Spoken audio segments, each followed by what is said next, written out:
Imagine uma máquina que constrói uma versão melhorada de si mesma, e essa nova versão constrói uma versão ainda melhor, e essa constrói outra, e outra, e outra. Em teoria, esse ciclo não para, e o resultado é chamado de explosão de inteligência. Isso não é o roteiro de um filme. É uma ideia que existe desde os primórdios da computação e que, em 2026, está deixando de ser apenas teoria. Ela tem um nome técnico: autoaperfeiçoamento recursivo, ou RSAI. E hoje eu quero te mostrar o que isso realmente significa. Um experimento real que coloca essa ideia à prova. E por quê? Ela pode ser ao mesmo tempo possível, extremamente difícil e genuinamente perigosa. Empresas como a Anthropic já lançaram modelos com nomes que parecem saídos de mitologia. Sistemas internos tratados com tanto cuidado que o acesso a eles chegou a ser suspenso por controle de exportação. O hype está no ápice. Mas antes de acreditar cegamente na narrativa, vale jogar um pouco de água fria nesse fogo e olhar para o que realmente está sendo testado agora. Vamos começar pelo básico. Por que a ideia de uma inteligência que se aperfeiçoa sozinha soa quase impossível? Porque parece uma máquina de movimento perpétuo, como se você estivesse tirando algo do nada. Mas não é bem assim. Pense em um guindaste de construção. Um guindaste consegue erguer a própria estrutura para ficar mais alto, sem a ajuda de outro guindaste maior ou de um helicóptero. Ele levanta a própria seção do topo, encaixa um novo segmento embaixo e repete o processo. Isso se chama escalada por autoapoio. Não existe mágica ali. Existe engenharia, energia gasta e também risco. Um guindaste que sobe rápido demais pode desabar. E ele tem um limite. Em algum momento, não dá mais para subir sozinho. A mesma lógica vale para a inteligência artificial. O autoaperfeiçoamento recursivo é possível, mas caro, difícil e arriscado. E muito mais comum do que parece. Toda vez que você aprende uma técnica de estudo que te ajuda a aprender mais rápido, você está, de certa forma, se autoaperfeiçoando de forma recursiva. A própria evolução da vida funciona assim. Organismos que melhoram sua capacidade de se replicar, gerando descendentes que replicam ainda melhor. Empresas de IA já usam seus próprios modelos para ajudar a construir a próxima geração de modelos. Só que isso ainda é o que os especialistas chamam de R, esse I fraco. Um ciclo que ainda depende fortemente de intervenção humana. O verdadeiro objetivo, o que really tira o sono de executivos do Vale do Silício, é o R, esse I forte, uma inteligência artificial que constrói, sozinha e sem ajuda humana, uma versão de si mesma mais inteligente. Hoje, isso ainda é ficção científica, mas várias empresas já estão se posicionando para tentar chegar lá. E é aqui que entra um experimento real, público, que qualquer pessoa pode reproduzir. Pesquisadores começaram a colocar agentes de inteligência artificial dentro de um ciclo autônomo.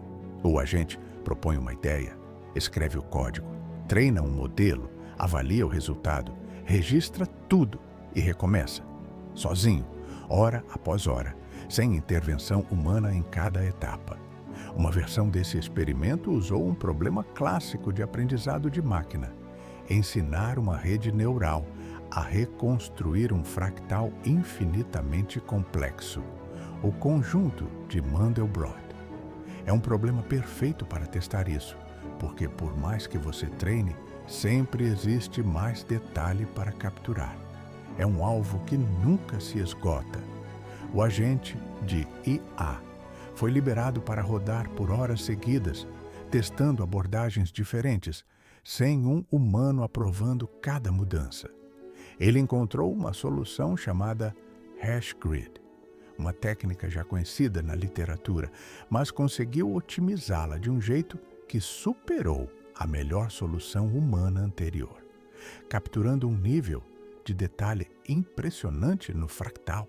O agente não inventou a técnica do zero, mas conseguiu evoluir e ajustar essa técnica sozinho, ciclo após ciclo. E o mais interessante, o código final ficou tão otimizado que virou praticamente ilegível até para quem projetou o experimento. Esse é um ponto que poucos comentam. Quando uma IA otimiza algo sozinha, o resultado pode deixar de fazer sentido para olhos humanos. Só que esse tipo de experimento também mostra os limites da ideia. Depois de um certo número de horas, o progresso desacelerou. A curva de melhoria, que no início parecia acelerar, começou a estagnar, o oposto de uma explosão. E isso não é coincidência. Todo sistema de aprendizado de máquina tende a ficar preso em um ponto de estagnação, um mínimo local, até que alguém ou algo encontre um caminho diferente. Trocar de modelo nesse experimento foi o que quebrou esse platô. E isso nos leva ao segundo ponto. RSI é difícil.